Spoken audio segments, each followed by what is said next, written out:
Out of Focus is brought to you by Garage Build. Submit your build, share your passion. Powered by Dennis Kirk.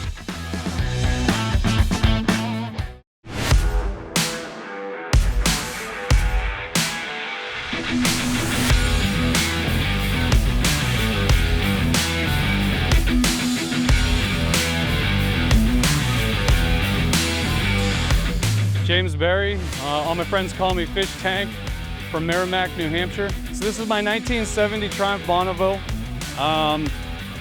Built it first time back in 2011. This is my second time around, back down to frame and reimagined something else. I've been on a purple kick for a while, been wanting to do a purple chopper, and I had this kind of sitting around, and I was ready to kind of turn it into something else and something new. So the bars, they're your standard ape hangers. There's traditional Triumph style, 7/8 diameter.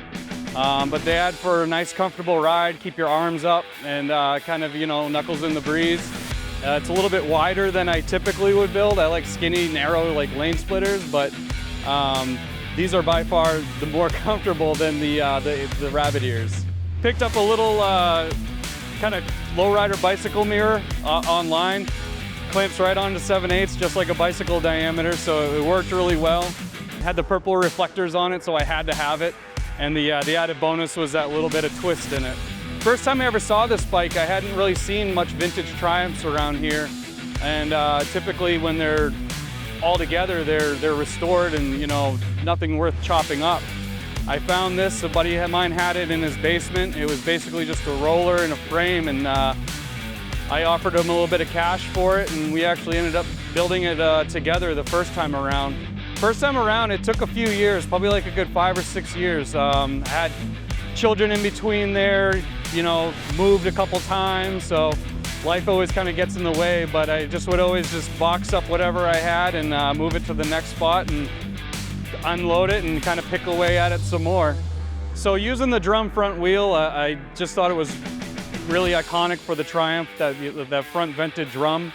I love, obviously, the power of hydraulic disc, but I felt for the whole bike in itself, having the drums front and rear, I think just would have kind of kept it, I want to say original, while still staying chopped up. Yeah, so the dual cam drum race upgrade, found it at an old shop that used to be down in Nashua, and I didn't know anything about it at the time. But I knew it fit my axle size, fit the front end, and I've been running it ever since. And since then, I've learned, about the racing drums versus your standard, kind of everyday brake drums. So to have the vented front end and air cooled is something else, because the rear brake doesn't do so great. I do a lot of my stopping and holding power with my front brake, so having that was detrimental for safety. So when I was going back through this bike, it was right around October time, and I was getting into picking the color, and I don't really like theme bikes, but I really love when bikes have names. I just think that's a really cool feature. Adds a little bit of personality to the bike. So it was around October, the witchy season. When I was a little kid, I used to watch all the old black and whites with my grandmother, and Bewitched was always in that lineup. So it was just very fitting with the purple and it's the violet color. And being from the New England area, Massachusetts, it kind of fit the vibe a little bit. And it's just a perfect name, I think, for a chopper. I'm James Berry from Marramac, New Hampshire, and you're watching Cyclosource TV.